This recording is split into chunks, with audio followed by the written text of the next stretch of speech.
ask questions. Is there objection?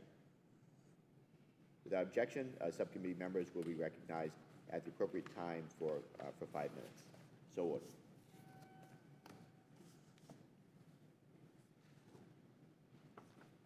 So I'd like to welcome the members who are joining today's hearing remotely. Members who are joining remotely must be visible on screen for the purposes of identity verification, establishing and maintaining a quorum, participating in the proceeding, and voting. Those members must continue to use the software platform's video function while in attendance unless they experience connectivity issues or other technical problems that render them unable to participate on camera. If a member experiences technical difficulties,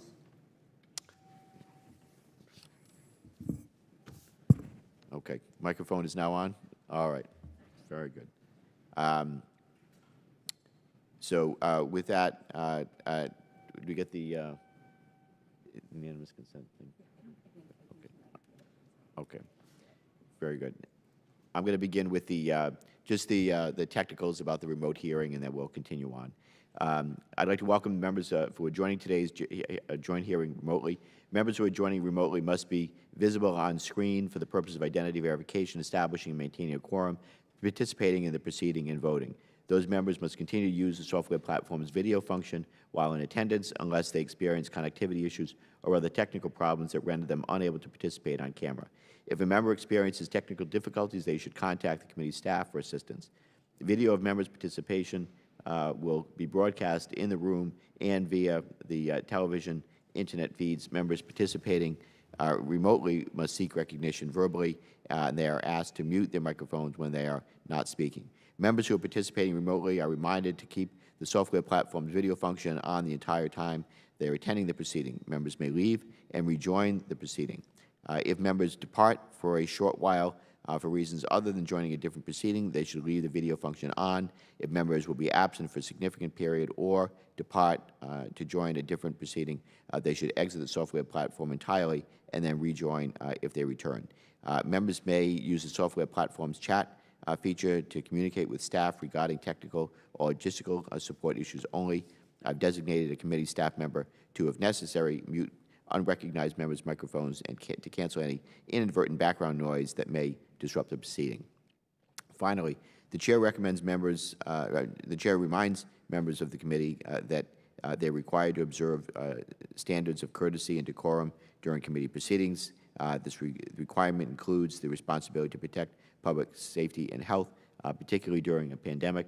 Members, staff, and attendees are required to wear masks at all times in the hearing, with the following exception. A person who is attending this proceeding in person may remove his or her mask briefly following recognition by the chair for the purposes of speaking into a microphone. Any person who removes his or her mask for this purpose must replace it at the conclusion of his or her recognized remarks. The chair expects all members, staff, and attendees to adhere to this requirement as a sign of respect for the health, safety, and well-being of others. The chair views the failure to adhere to this requirement as a serious breach of decorum. So, with the technical readings out of the way, we're going to get going with the hearing. And with that, I'd like to welcome everyone to this hearing today on the Department of Defense's fiscal year 2022 strategy, policy, and programs for science and technology.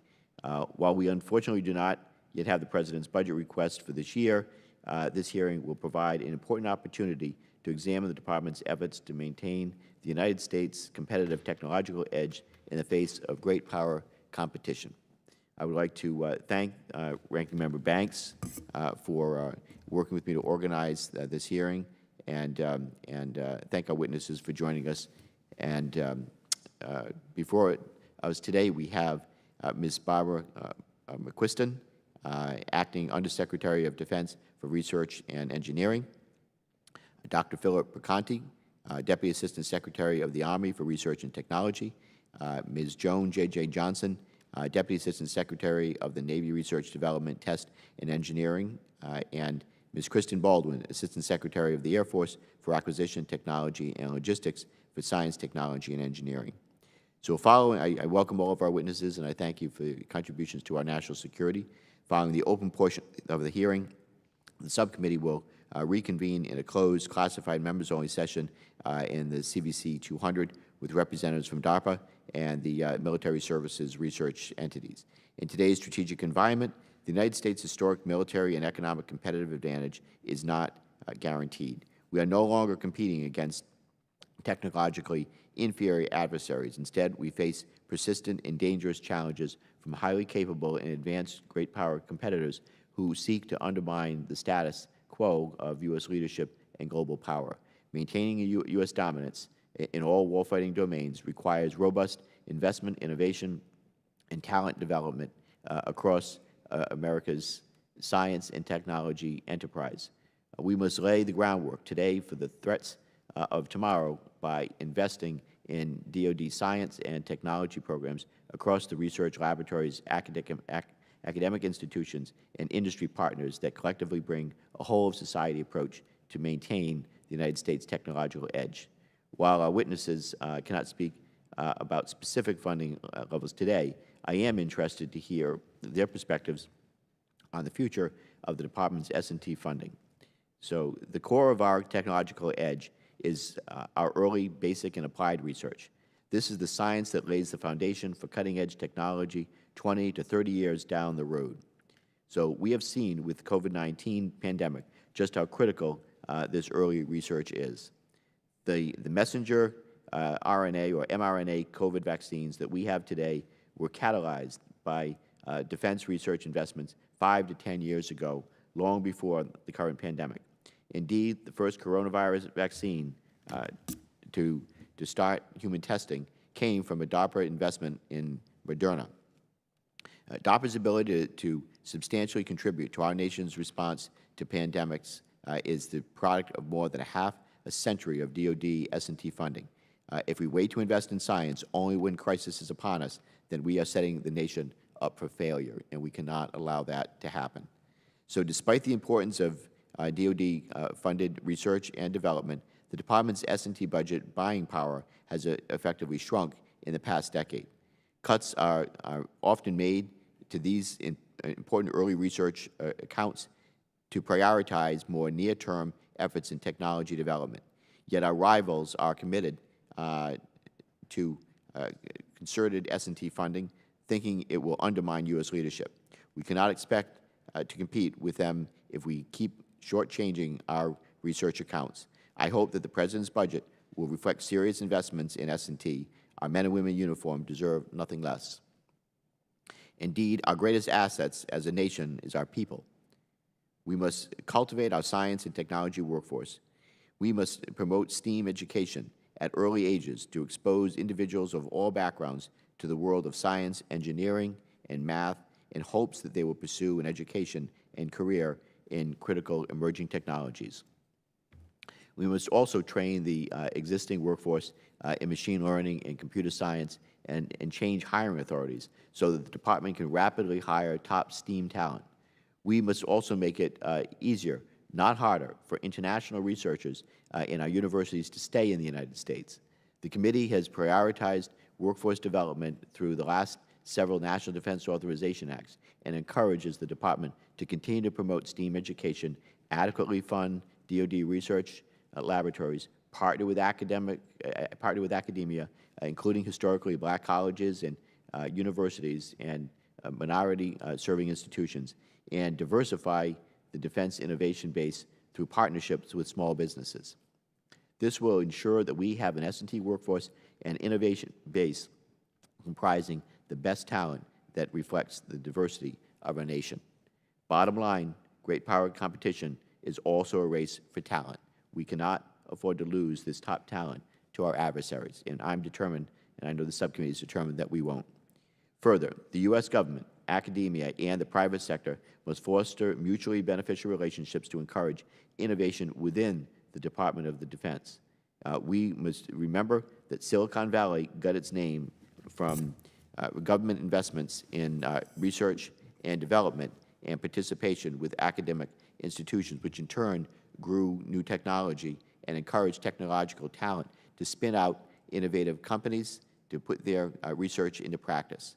Then the Department bought the products of those new companies, which kept them alive to continue their work. Today, to support the transition of mostly academic research into a sustainable technology and across the valley of death, the Department must figure out how to be a buyer of cutting-edge market products, even if just for research use in labs and academia at the moment.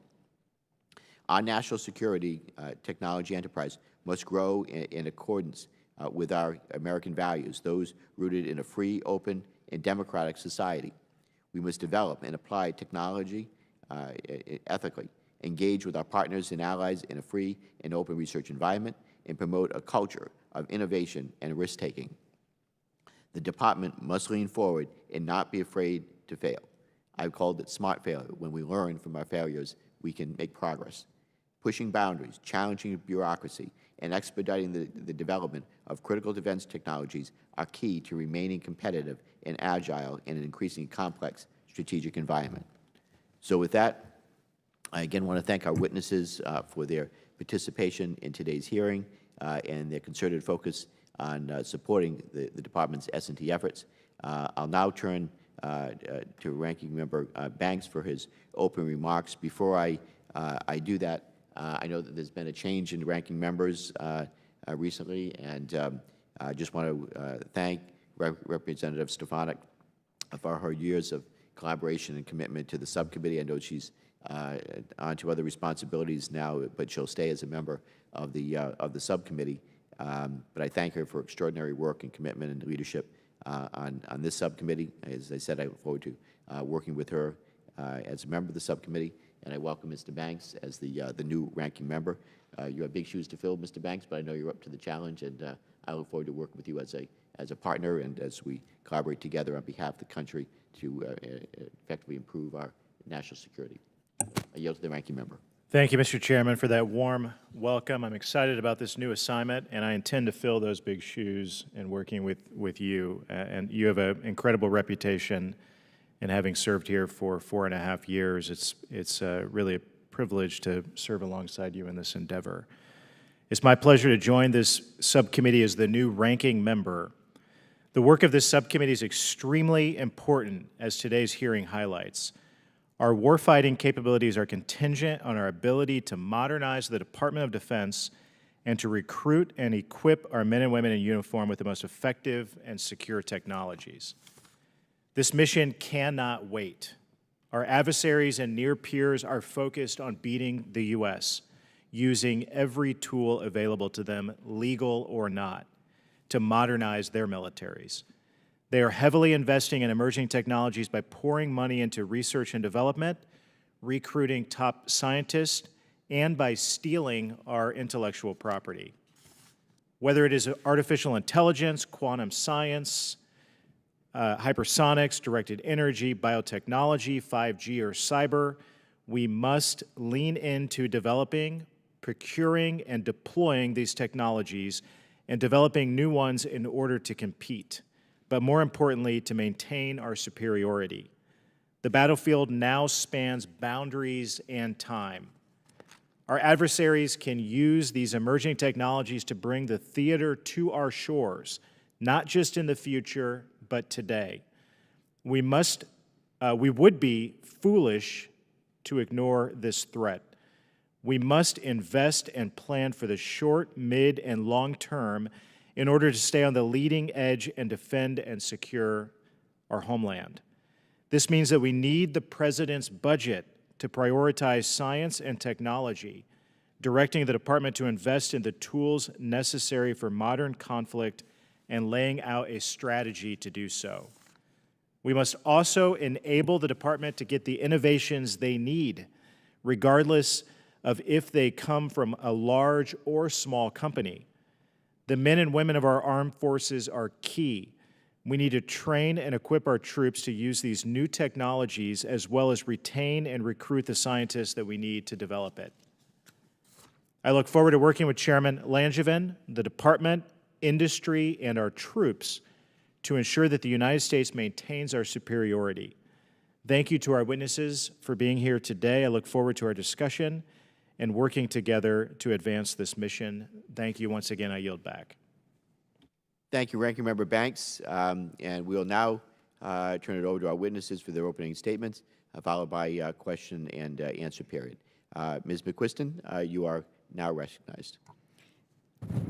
Thank you. Am I pronouncing your name correctly? McQuiston, yes. Okay, very good. Good afternoon, Chairman Langevin, Ranking Member Banks, and members of the subcommittee. Thank you for providing the opportunity to address you today. Research and Engineering serves as the Chief Technology Officer for the Department of Defense, with responsibility to ensure technology superiority for our forces. We believe investments in science and technology, innovation, rapid modernization, experimentation, and fielding of technology today will pay dividends tomorrow. As both Secretary Austin and Deputy Secretary Hicks have stated, the People's Republic of China is the pacing challenge. We must meet that challenge by investing in both science, technology, and fielding disruptive capabilities at both speed and scale. In doing this, innovation will be our asymmetric advantage. The United States is leading the world in innovation, but other nations are moving quickly to close that gap. To maintain the advantage, DOD must identify technologies that will impact the battlefield and quickly develop those technologies into fieldable capabilities. S&T investment now are tomorrow's solutions. As mentioned earlier and seen from my previous time government at DARPA, early research in vaccines led to the development of mRNA technology enabling today's COVID-19 vaccines. This shows the tremendous impact DOD investments achieve, not just for our military, but for our nation as a whole.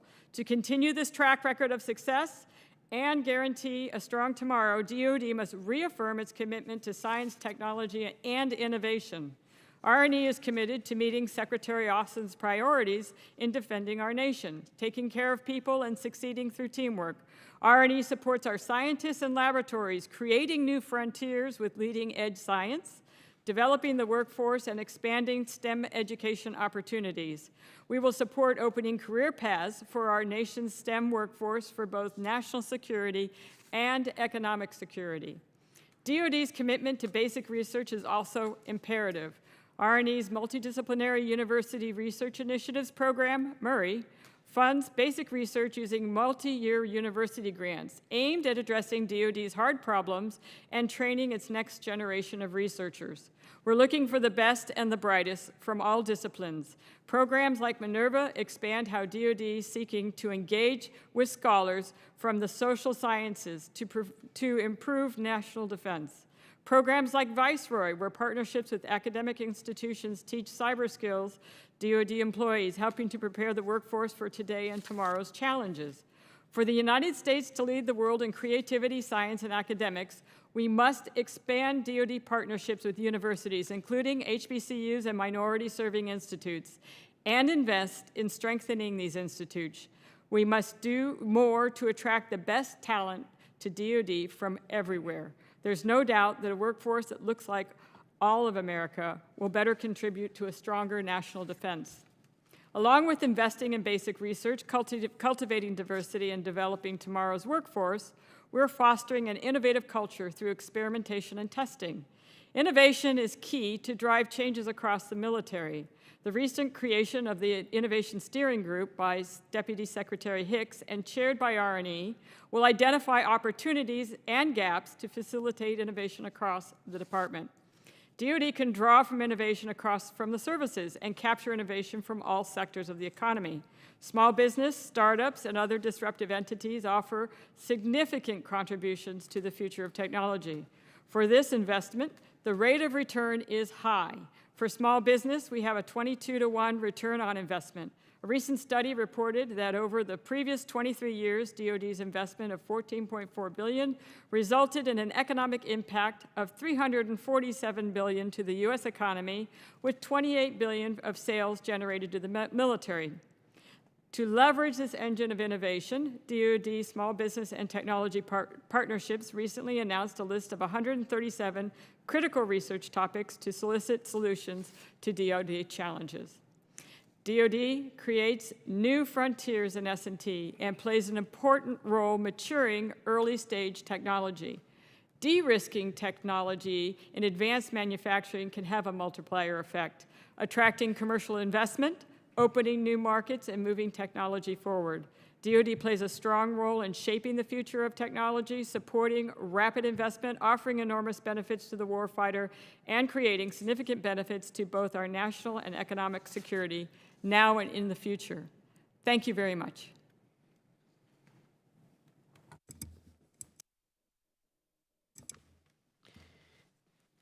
Thank you, Ms. McQuiston.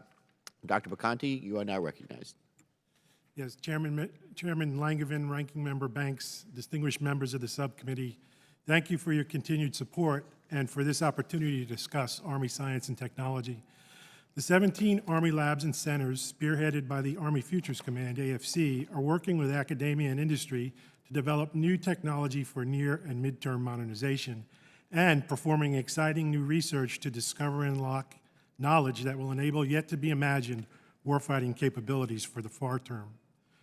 We're transforming the Army S&T business model. We're moving away from walled silos of excellence to a model that emphasizes the importance of early collaboration and frequent communication across the enterprise. Under the joint leadership of the Assistant Secretary of the Army for Acquisition, Logistics, and Technology and the Commanding General of AFC, we are collaborating in unprecedented ways. For example, the AFC's Team Ignite initiative in Army scientists and engineers are changing the way warfighting concepts and requirements are envisioned, which in turn are shaping longer-term research projects and goals. Using competitively awarded cooperative research programs, we're maximizing the exposure of our academic and industrial partners to the requirements and acquisition communities as soon as possible, driving innovation through increased understanding. Army scientists and engineers are working closely with the best and brightest from across the nation as early as possible in the discovery and innovation cycle. For example, the AFC Artificial Intelligence Center, located at Carnegie Mellon University's National Robotics Research Center, allows university and Army personnel to work side by side to address Army challenges in AI and autonomy. America's strength is derived from its ability to bring together a diverse group of people with their thoughts and their ideas. The Army simply cannot accomplish its mission without the skills and contributions derived from providing access to all Americans. We use our basic research and our small business innovative research portfolios to the fullest extent possible to facilitate such access. For the historically Black colleges and universities and the minority-serving institution communities, we've started 2 new initiatives to expand research capabilities and build lasting partnerships: a focused prize competition for students and a faculty immersion program. Likewise, we're reshaping the Army's interaction with non-traditional small businesses using SBIR and prize authorities to simplify the process. Recent SBIR topics have seen a 10-fold increase in submissions, some with up to 200 firms per topic. Thank you in advance for your continued support of the SBIR program. As the Army Chief Scientist, I worked very closely with AFC to build a balanced science and technology portfolio. Our portfolio supports the S&T needed for signature modernization priorities while simultaneously supporting research for fundamental long-term change. By ensuring that at least 25% of our applied research and advanced technology development and 100% of our basic research resources go to such projects. Thank you for your continued support of direct hiring, innovative research, and lab revitalization authorities. These congressionally provided special authorities are heavily relied upon by Army labs to build an S&T workforce that is diverse, competent, and highly educated, and to maintain world-class research facilities and equipment. For example, last year, our labs brought on 600 civilian employees. That's 58% of our scientists and engineer hires using direct hire authority. Also last year, the Army started 82 projects for laboratory revitalization and recapitalization. This $64 million investment was 45% of the Army's total under the Section 2363 authority. Projects with greater scope are needed, but the $6 million cost limitation in Section 2805D for laboratory revitalization hinders our ability to support them. An increase in this limitation should be considered. Army S&T is strongly supported by the Army senior leadership, the Office of the Secretary of Defense, and Congress. So far, the Army continues to hold the S&T budget top line at 0% real growth. I, for one, hope this trend continues, and I am very grateful for this subcommittee's continued support. Predictable and consistent funding is absolutely essential for the Army to achieve persistent modernization, and science and technology is modernization's foundation. Thank you, and I look forward to your questions. Thank you, Dr. Bricanti. Ms. Johnson, you are now recognized to summarize your statement. Chairman Langevin, Ranking Member Banks, and distinguished members of the Cyber Innovative Technologies and Information Systems Subcommittee, good afternoon, and thank you for the opportunity to address the science and technology investment strategy of the Department of the Navy and the Naval Research and Development Establishment. The Department of the Navy wholeheartedly thanks the members of Congress for the authorities granted for workforce, mission execution, and capability development and delivery. These authorities have been particularly beneficial to the Department of the Navy, enabling us to recruit and build a diverse workforce of mission-focused experts, to accelerate technology development, and to apply innovative methods for effective management and mission execution at our warfare centers and laboratories. The Department of the Navy has widened membership of the Naval Research and Development Establishment and expanded the network of innovation organizations, both to increase collaboration and to accelerate technological innovation.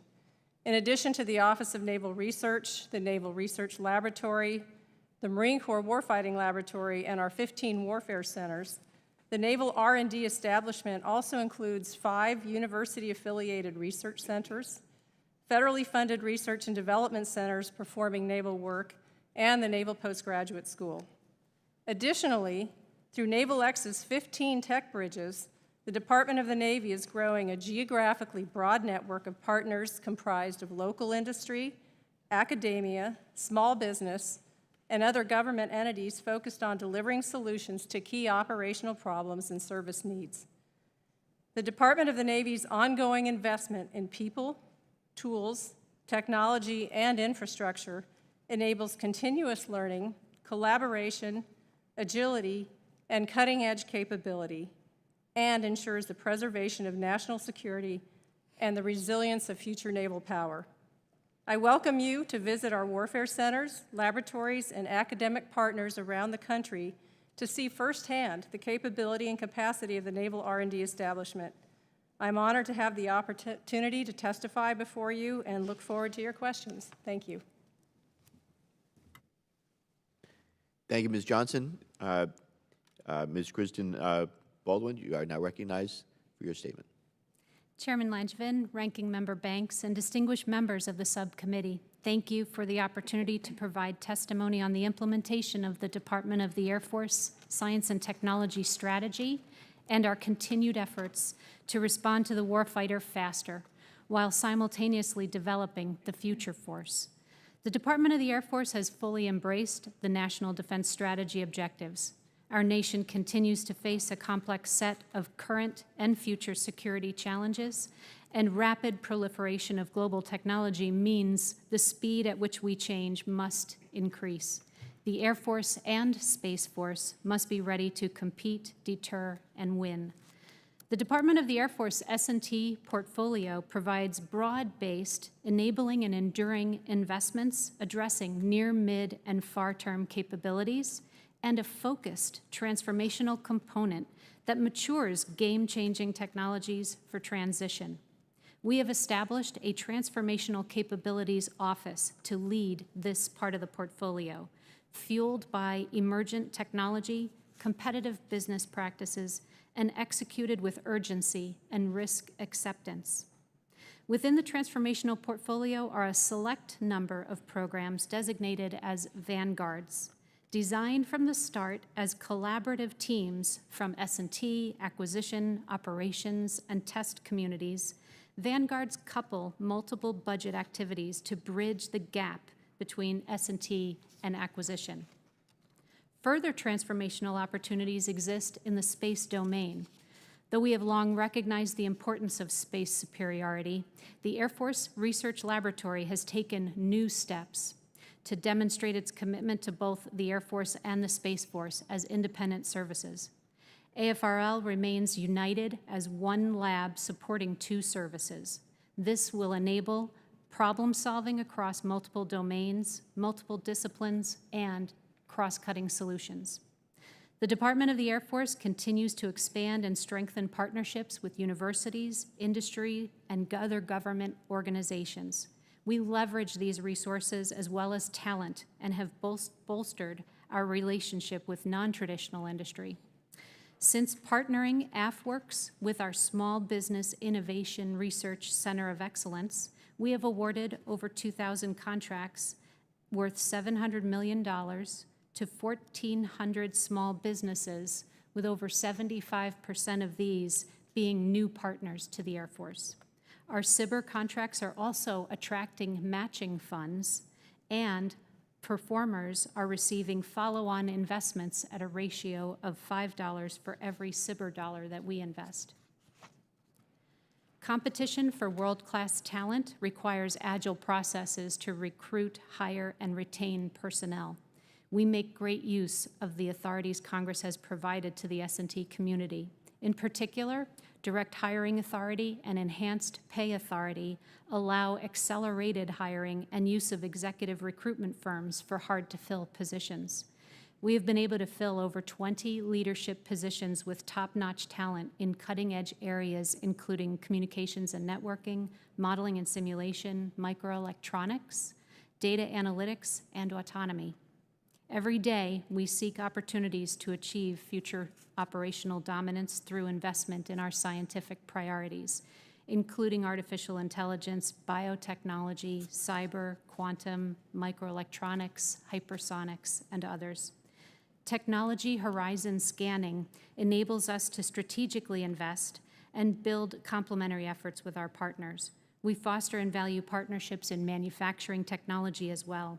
Domestic producibility and human capital to engineer and integrate technologies is critical to delivering modernized capabilities. The Department of the Air Force continues to push the boundaries of modern technology while improving the science for tomorrow.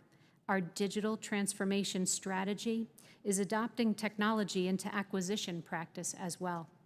Thank you for your strong support of the Air Force and Space Force Science and Technology, the authorities that you've provided, and this opportunity to testify.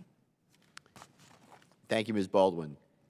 We'll now turn to member questions. I'll recognize myself and then turn to the ranking member. Let me start, if I could, with Ms. McQuiston. Congress's goal for the breakup of the Undersecretary of Defense for Acquisition, Technology, and Logistics, or AT&L, was to create an Undersecretary of Research and Engineering that would be the Department's science and technology visionary, and the one with the time and the ability to look past the horizon into the future. So, Ms. McQuiston, do you think that we are achieving this goal? Why or why not? First of all, thank you very much for your support for R&E. I think it's incredibly important to have a chief technology officer, to have science and technology right at the table with all the strategic decisions that are being made and feeding into the entire DOD process. So right now, I believe that we are working very hard to make sure that that is happening with the support of the Secretary and the Deputy Secretary. Science and technology have a strong voice and a strong action and responsibility within the Department of Defense. Thank you. And likewise, on Ms. McQuiston, I want to talk to NDNS, the Tech Annex.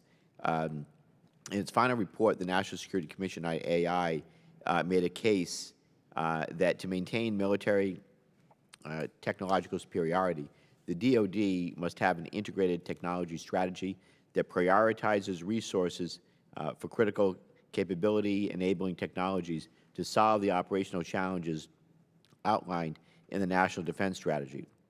They suggest that such a strategy should be realized as a technology annex to the NDS.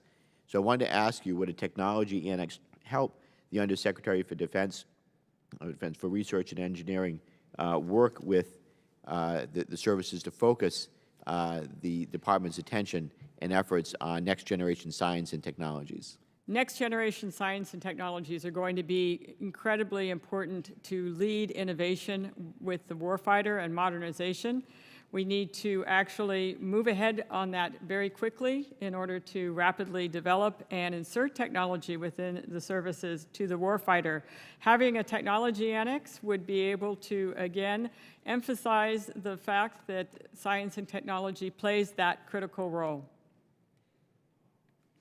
Thank you. Next, I wanted to ask for you, Ms. McQuiston, or anyone that would like to also chime in. We hear often of the valley of death, the inability to scale quickly, rapidly, innovate, and to be agile in our research and fielding of capabilities. How do you believe the planning, programming, budgeting, and execution process should be changed to encourage more iteration and innovation? Is it time for a larger look at the budgeting process? Well, we've just kicked off, as I mentioned before, with Deputy Secretary Hicks and chaired by R&E, the Innovation Steering Group. And I'm looking for opportunities to take success cases and cases where we failed at innovation and fielding technology and moving science forward, and also cases where things are very challenging so that we can identify those gaps of opportunities and then address them as across the organization. So people, process, and technology is going to be what we're looking at for inserting innovation across the board. I do believe that there is already sort of the culture and the mindset realizing that technology and can have its own sort of tailored approach to how you need to look at acquisition. So software, for instance, being more agile and being able to have adaptation and development for quick insertion would require looking at how you finance that and how you move the program forward. So that would be a very different scenario than hypersonics as far as how you would structure the program. But it's important to be thinking about these things from day one and to actually look at what process and tailoring these processes to that activity. And I know there's probably a lot of opportunity. We're working within currently the flexibilities that we've been given, and we appreciate that. But I'm sure as we identify more opportunities, we will actually communicate that going forward. And I will defer to any of my sister services here if they have any examples they'd like to bring up. Well, sir, I think one question that I would really like consideration for is having, as part of the process... Can you move the microphone closer? Okay, sorry. Having, as part of the process, the ability to do year of execution and perhaps year of execution -1 resources that could be leaned toward or put into innovation, rather than having to deal with a very long cycle time of 2 years for planning and programming, et cetera. It would be wonderful to have more flexibility, particularly within the laboratories, to be able to quickly ramp up on ideas and technology that are important to us. When I was the Army Research Laboratory Director, we knew we had to start up and ramp up critically 5 years before the program was actually put into the budget. The way we did it was through 2363 funding, my director's ability to manage year of execution research. That enabled us to jumpstart it. It would be very, very interesting to be able to have a larger amount of resources that could go to that. And of course, the issue is always if you're trying to do something year of execution wise, to make sure that Congress is well informed of where we're going and what we're doing with those resources. So I think you also have to add more reporting, perhaps quarterly or otherwise, to come back to Congress and describe to you where we're going and how our priorities are changing sooner rather than later. Very good, thank you. If I can just add a few comments onto my colleague, Dr. Perconti. Yeah. Microphone there. To see if you... As just to add on a few points to what Dr. Perconti said, you know, time is of the essence when you're thinking about innovation. So we would agree, I would agree that a study of the planning, program, budgeting, and execution system is warranted. We've done so much to study acquisition procedures in our S&T to try to make change and accelerate change. Flexibility, not only within the year of execution, but across different budget activities and types. What we're finding in the Air Force is as we try to cross the valley of, bridge the valley between technology and acquisition, it really benefits greatly if you can partner and collaborate early from the get-go between technologists as well as production entities and sustainment activities, all separate budget accounts. And so flexibility to move and partner with budget accounts is of great importance. The ability to make shifts and perhaps to divest as we understand and identify risk and seek to move on is also very important. And I think joint, if there's more opportunities to incentivize joint activities, would be of great interest. Thank you. Thank you. Thank you, Mr. Chairman. Just to add on to my colleagues' comments, maybe less about the PPBE, but some of our flexibilities would include, I believe, more opportunities as we're working with small business and non-traditional partners to create I would say small experimentation environments where we can very rapidly bring in modeling and sim environments, other technologies, and demonstrate operational relevance at a fairly small scale. I think that can demonstrate some early capability, which will again tighten that connection between the technology community and the resourcing community. So I believe that part of the investment is to create a sandbox, if you will, where we're able to vet technologies from non-traditional and small companies as well as our own at a very rapid pace. Thank you. Thank you. And my last question, and I'll turn to the ranking member, I want to talk about the workforce. In Section 229 of the FY20 NDAA, Congress directed the Undersecretary of Defense for Research and Engineering to assess, diversify, and strengthen the research and engineering workforce of the department. With your experience in both the private and government sides of the science and technology arena, and it's directed to Ms. McQuiston, can you tell us about your perspective on how the department is doing in nurturing a diverse and inclusive S&T workforce, aspects that are vital to producing novelty and innovation, and what must the department do to strengthen its workforce so that it can face the challenges coming over the horizon? And when will we be receiving the department's Section 229 report with your implementation plan? Yes, I would say that there's a lot more work that needs to be done, especially in STEM and special science education and in recruitment of diversity for the workforce. So we need to enhance civics education, and we need to diversify our workforce within research and engineering. So again, looking at what we have from the Section 234 and 229, both a pilot program on enhanced civics education. That report is due out the first year after the full first year of circulation, so that one will come a while later. But 229 plan is due out August 31st of this year, and 252, the master plan for RDT&E infrastructure, is due out June 30th. So at this point in time, those are heading for that timeline. And then we're reviewing the National Security Commission on Artificial Intelligence. And so we're looking at that extensive report and many recommendations it made, and putting it into the National Defense Strategy and addressing those challenges. Right. But we've got a lot of work ahead of us. You do. You have a lot of work ahead, and this is going to be a priority for the subcommittee. We really do need to strengthen and diversify our workforce. Again, it's all about the people. We can have the great technologies and development in the world, but without the people, we're going to be challenged. And from the standpoint of looking at government and recruiting talent, we need more emphasis within universities and recruitment opportunities and research within the laboratories. And then we also need workforce incentives to create opportunities for that workforce and be able to develop it for the long term for government service and defense service. Very good. Thank you very much. I yield to the ranking member for questions. Thank you, Mr. Chairman. Ms. McQuiston, what is the department the department's strategy and the Biden administration's strategy to engage with small or startup companies to foster greater innovation?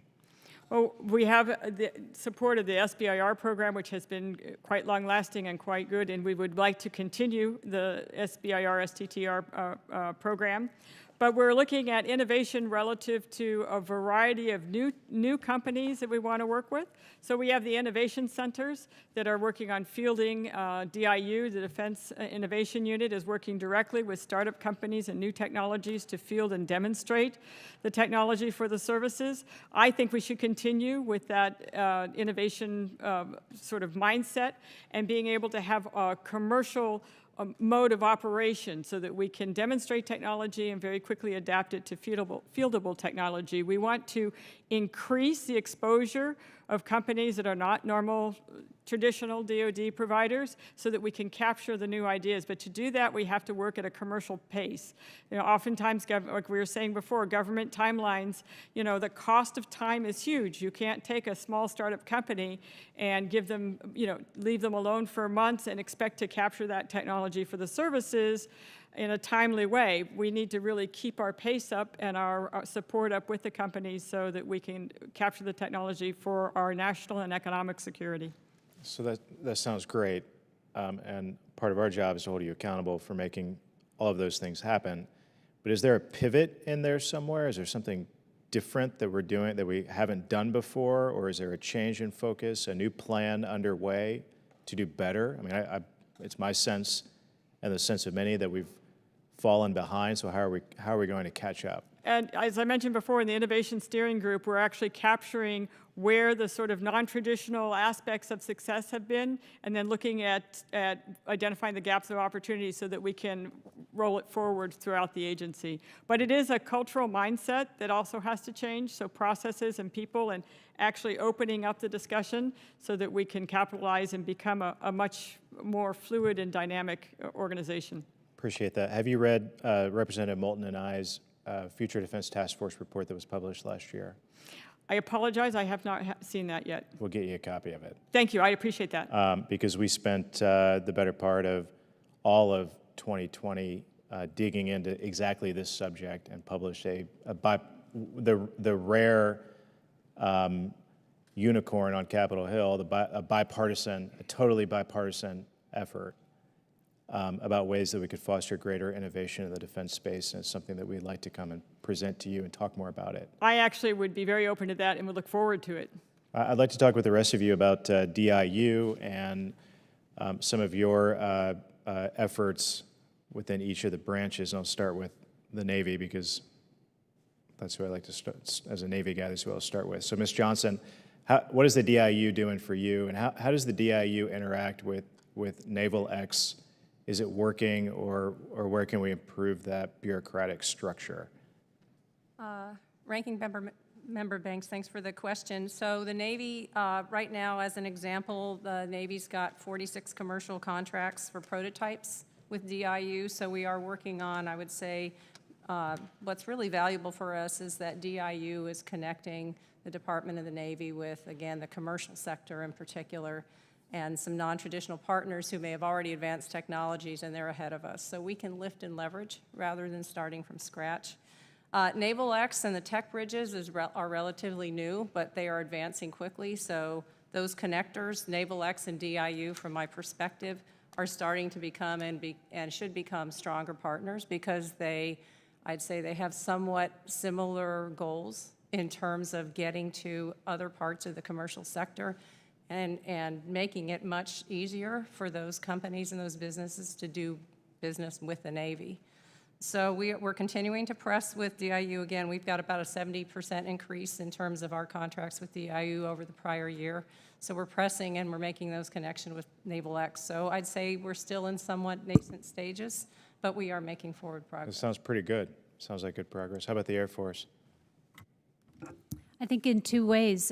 We have Air Force projects directly with DIU, and that's been terrific, and some in the areas of cyber, and we've also been successful in transitioning some space technology efforts with DIU, but also between our Afworks and now more recently, just announced last December, stood up a SpaceWorks entity, it becomes very important that we can communicate very regularly because we're all reaching out to a common, commercial and maybe venture, small business world. And so we meet, our Afworks and SpaceWorks team meets regularly, not only with DIU, but also with Naval X and with Army Future Center and the others to really, and that's something that we want to continue to improve at and exchange data. It takes time to make sure that we have all of the proposals and the awareness, and we're not bidding on the same thing. That's what we've got to make sure that we don't do. We don't want to do duplication. We want to be very complementary. So we're making excellent strides, and that's where we're going to continue to grow. Good. So if someone asks you, why do we need Afworks if we have DIU? How would you answer that? So DIU has a budget and a sort of a capped budget, and they're out to partner with the particular services. Afworks is a way to leverage our small business innovative research program. So that's one example of a partnership. Afworks also is launching Afworks Prime programs, and so what it is there's sort of an opportunity to grow and mature, like sort of in the SBIR program, phase 1, phase 2, and then phase 3 if you get follow-on. Now we've added through Afworks a Prime program where we actually can partner with emerging commercial industry base that are just burgeoning sectors, but if there's a dual use opportunity, if we can leverage a little bit, invest, and then they can invest with us, there's a real opportunity for growth, not only in capability for the warfighter, but in our domestic industry base. Before I move to the Army, how are things going at Kessel Run? I'm sorry? Before I move to the Army, how are things going at Kessel Run? Excellent. So our implementation of software, DevSecOps, and agile practices is a prime part of our digital transformation strategy that I mentioned. We've grown our software factories over the last just small number of years. We now have 16. They're coordinated by our Platform One DevSecOps program. It is now the DOD enterprise capability for DevSecOps, and we also are seeing industry partners now making use of this government capability enterprise software development environment. So that Kessel Run activity is just growing and expanding just the way it should, and we now have over 100 programs engaged in DevSecOps and agile software programming, through this Platform One, and over 700,000 end users. So going very well. Thank you. Great. No, I'm often confused by the Army in a lot of ways, but is the equivalent of Naval X and Afworks Army's Futures Command, or is there a different apparatus that would be the equivalent? So the Army Futures Command is a very large command. There is a small subsection called the Army Applications Laboratory, which is a direct report to the CG of AFC General Murray. And under the Army Applications Lab, that's the big, I would say, initiative AFC has to get after non-traditional vendors. So there's been a reasonable amount of interaction between DIU and the Army Applications Lab, particularly with the sharing of databases of non-traditional partners. And there are problem sets that the Army Applications Lab is attacking that are more near term, within 1 to 2 years, of course, but are very, very ripe for innovation using non-traditional activities.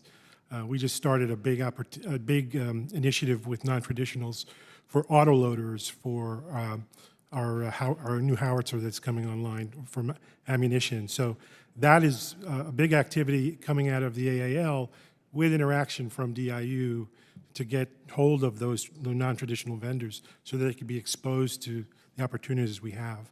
But it's a new idea. AFC is only 3 years old now, so this idea of having a central innovation laboratory, if you will, very close to the headquarters is something we are really trying to experiment with and build up. Thank you. I yield back. Thank the ranking member. Mr. Larson is now recognized.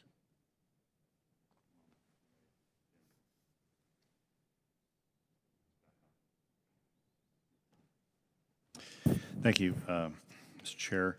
So the first question I have is for Mrs. Quiston. There's currently a pause in the Defense Federal Advisory Committee Act boards, including for Defense Science Board and Defense Innovation Board during a 6-month review. These are real important boards. What's your recommendation for the vision of these two boards going forward, and when will that pause end? Microphone, please. I've always appreciated the Defense Science Board in the past and used them quite a bit at DARPA. So I look forward to seeing it going forward in some portion to feed into our strategic And what planning. role? Well, what role will you play? Do you play in ending the pause? R&E will be looking at what we need to do to answer any questions or work on the strategy of reconstituting the board. So we will be actively engaged in advocating that. And what questions will you be asked? I want to make sure that we understand strategically how the boards will operate and be fed in, and how quickly they can be reconstituted. For all of you, and I only get 5 minutes. It's not a problem, not a complaint. Just I'm telling you, I get 5 minutes as a not chair and not ranking. So really quick, I need you to just address the FY20 NDAA, which directed the Secretary to develop an infrastructure master plan.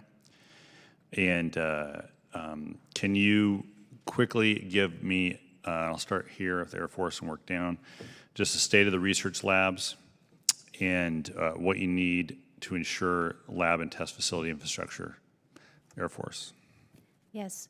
As you probably aware, the state of our infrastructure, our bases are on average 50 years old, and so revitalization of our infrastructure laboratory is essential. Not the least for the least reason to attract and retain our world-class talent. And so we regularly compete for MILCON projects. The MILCON process requires us to compete across an entire base. On average, it takes about 10 years to receive a MILCON project. So in the interim, for an S&T project to be approved and then implemented. So in the interim, we use the Flex 4 authority that was granted that allows us to provide, do minor MILCON projects to really focus on improving our lab infrastructure. And as my colleague mentioned in his opening remarks, we are very supportive of the ceiling, which is currently $6 million per project, could be raised. We would be very supportive of that. All right, that's good. Us Navy. to Thank you, sorry. Thank you. Actually, my answers would be consistent with Ms. Baldwin, so I have nothing to add. Thanks. No, I'm giving you a chance. Again, it's the MINCON we've already talked about. Raising that authority is going to be critical for us. And, of course, 2363 has been great in terms of infrastructure as one of the 4 areas we can invest in. So nothing further to add, sir. All right. Army. Yes, sir. So I'm a big advocate for my colleagues' comments on raising the limit on 2805D. I'll give you a number. It's $6 million now. I think it should go to $12 million. I absolutely believe that's important. There's been some discussion about, well, why can't you take MILCON using other authorities up to $150 million, I think. Yeah. So why can't you use those resources and put it in your RDT&E budgets to do so? And for me, as a former lab director, that's a big issue, because if I have to take money out of my programs to fund my infrastructure, then I'm doing less research. Then I'm not looking forward. I'm really focused on building infrastructure. So I would much rather see us take advantage of these other authorities, like the 2363 initiative, like the raise in the ceiling of 2005D. That would be very, very helpful. All right, Ms. Quiston, just a curveball a little bit on this same set of issues. When will we be receiving the Department Section 252 report with the master plan? The 252 report right now is due June 30th. So that's, I believe we're on target for that. Okay, it's due June 30th. So you're telling me that we will... We'll submit the plan no later than June 30th. That's what I have from the detail that I looked into. Okay, all right, that's great. A lot of times those deadlines that we give the Pentagon come and go. Yeah, Does it say 2021? 2021. Okay. All right. I with got that, it. And if there's any concern, I will get right back to you on that. I appreciate that. Thank Sure. you. Yield back. Thank you, Mr. Larson. Ms. Bice is now recognized for 5 minutes. Thank you, Mr. Chairman. My first question, thank you for the witnesses being here.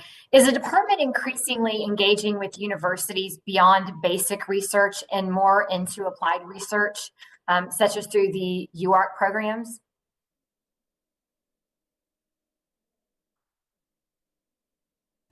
I'm sorry, could you ask that again? I was a little confused on the question. Sure.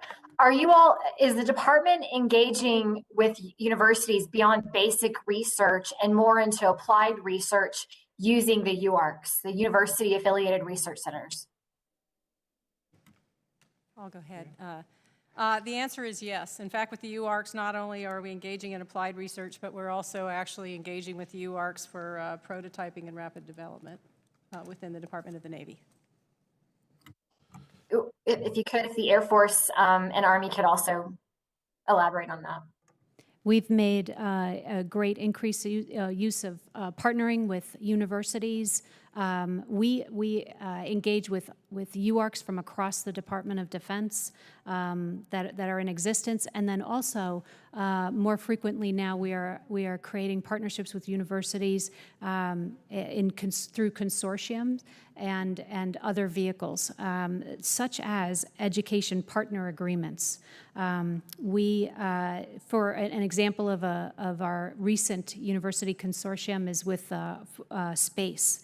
We've got over 60 universities engaged, and we will be working with them in awarding a number of grants this summer. And we're also working with a university partnership program to help for training and education for the future Space Force Guardians.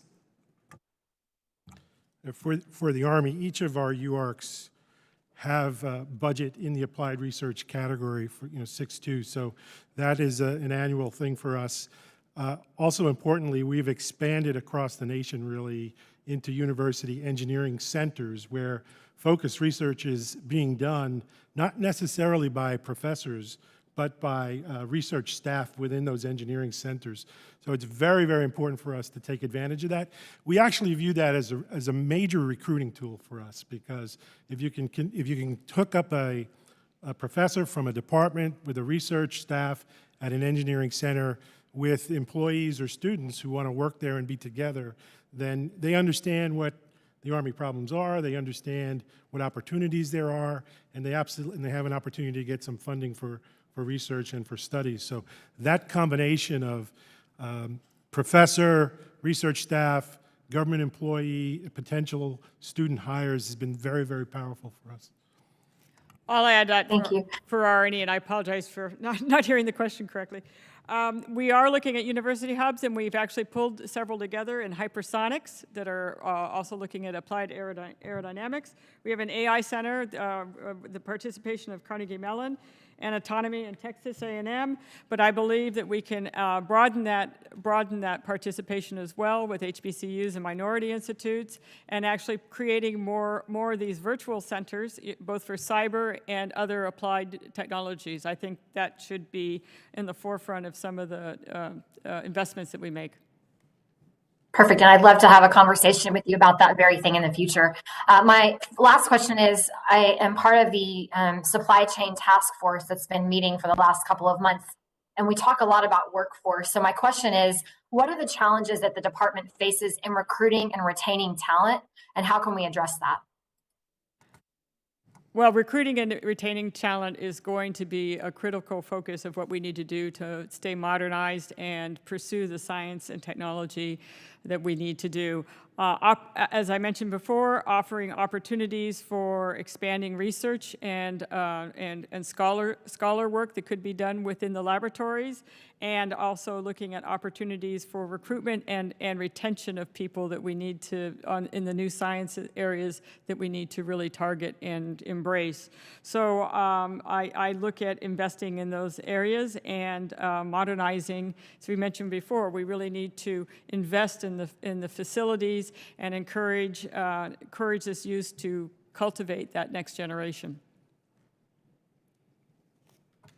Yeah, I would just say very quickly that if you're going to retain scientists and engineers, you have to allow them to do science and engineering. And oftentimes we hire people into the government and they spend 4 years, 6 years, 8 years getting degrees, and we make them contract monitors. And that's a real, I think, dilemma for us culturally. We have to really fix that. And if we can, then I think the opportunities to retain people will go way up. The likelihood will go way up. Thank you. My time's expired, so I'll yield back, Mr. Chairman. Thank you, Ms. Bice. Mr. Moulton is now recognized. Thank you, Mr. Chairman. Ms. McQuiston, as the ranking member mentioned, I co-led the Future Defense Task Force last year. And a key issue we highlighted was the importance of international partnership in the context of setting common ethical standards for the use of technology. We talk a lot about the development and deployment of emerging technologies. I know that that is your focus, but it is equally, if not more important, for us to think about how these technologies are used. One thing we determined is that there is not enough development of operational concepts for technology before we just try to get the next toy. We need to figure out how we will use the technology and then determine, okay, we have this particular operational concept, this particular need. What's the technology that we need to fulfill that mission? There's, of course, a terrible first mover advantage for countries that don't care about the ethical use of technology and are willing to deploy it without concern for human rights or third order effects. So when China collects massive amounts of biometric data and uses it to track and abuse its Uyghur population, it is setting a precedent for biotechnology use and shaping the global standard by default. So if we don't have these conversations about global technology standards very early on, then the global community will default to whatever low ethical bar another country might set.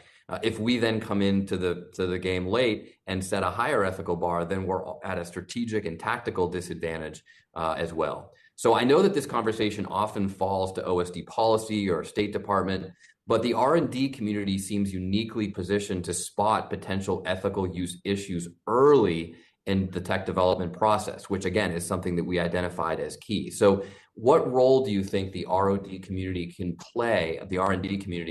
can play in shaping these ethical standards of use further down the road? Well, I think it's really important right now to be looking at emerging and disruptive technology as a wargaming exercise and to be able to develop concepts in which they could be used. And those concepts have to look at risks and threats. So yes, I agree, we need to work with our allies and partners and put together these future concepts, but we need to understand how they could be used too.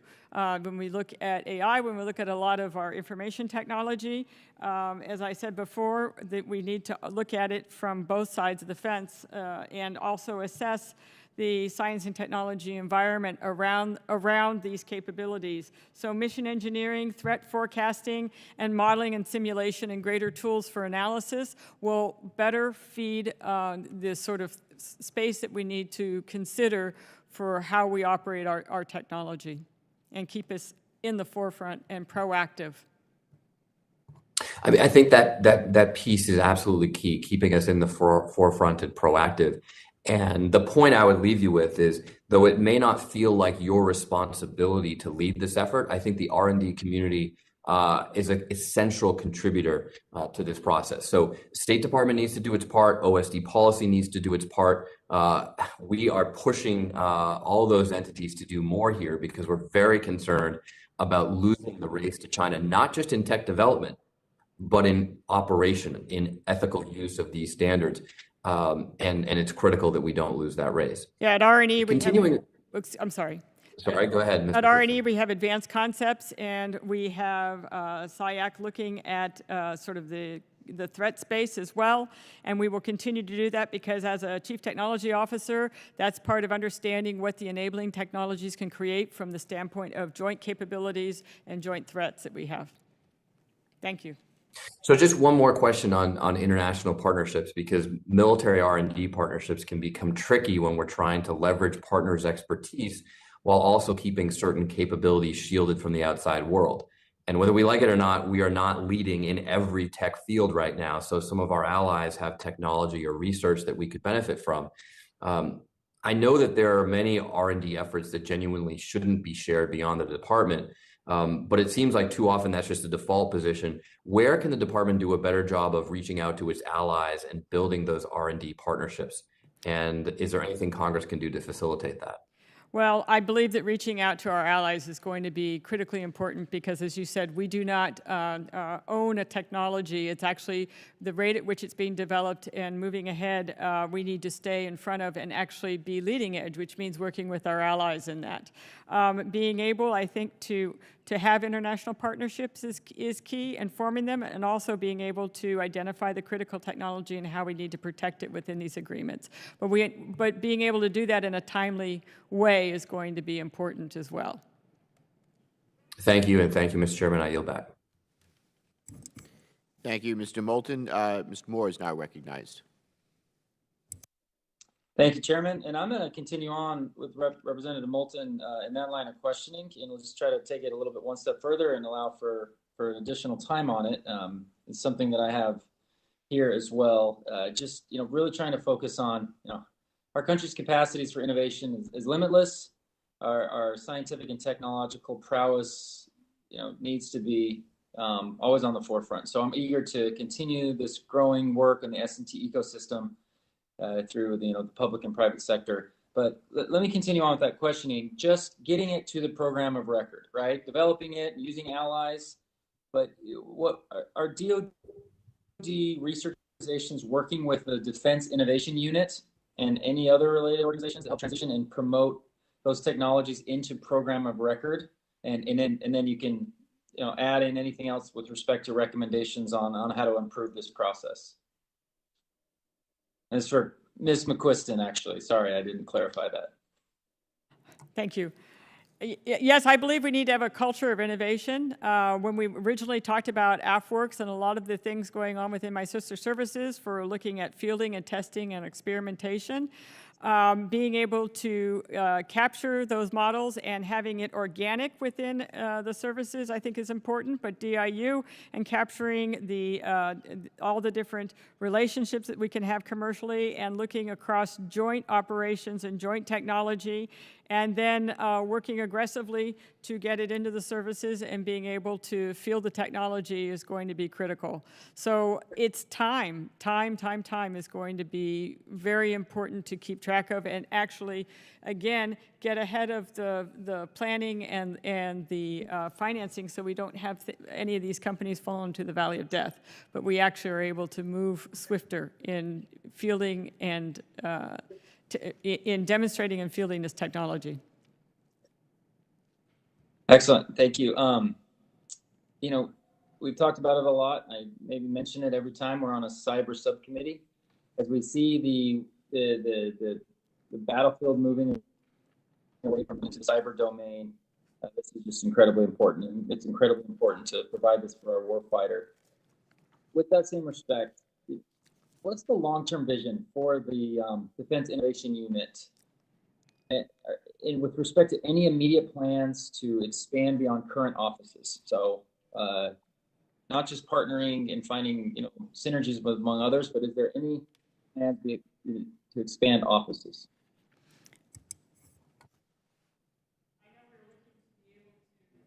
Microphone. Yeah. Sorry. I know we're looking to be able to be in critical areas where technology and commercialization is happening. Right now, we're putting together plans and strategies relative to feed into the budgeting process. So I look forward to talking with DIU and seeing where their future plans are. Excellent. And just a final question for Ms. Baldwin. Hill Air Force Base is in my district. It's got an annual economic output of approximately $4.5 billion. And small businesses are making up a larger percentage of our Northern Utah defense and aerospace economy. Something that I believe we need to be promoting. I think they're innovative. I think they're nimble. There's really good opportunities for small business.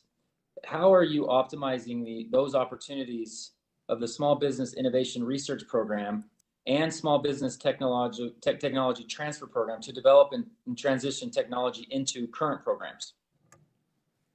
We care deeply about those businesses and our relationships as well. And I can give you an example of we kicked off a challenge, a challenge opportunity with Afworks in the area of trusted systems design a couple years ago, and attracted a great number of small businesses from Utah as well as from across the nation. So deeply important to us, and by coupling those activities through a phased approach where we have an opportunity to award a small contract initially, as that proves out and demonstrates capability, we have follow-on opportunities through 3 phases. By that 3rd phase, we're investing enough resources and getting leverage dollars that allow those businesses to really gain ground and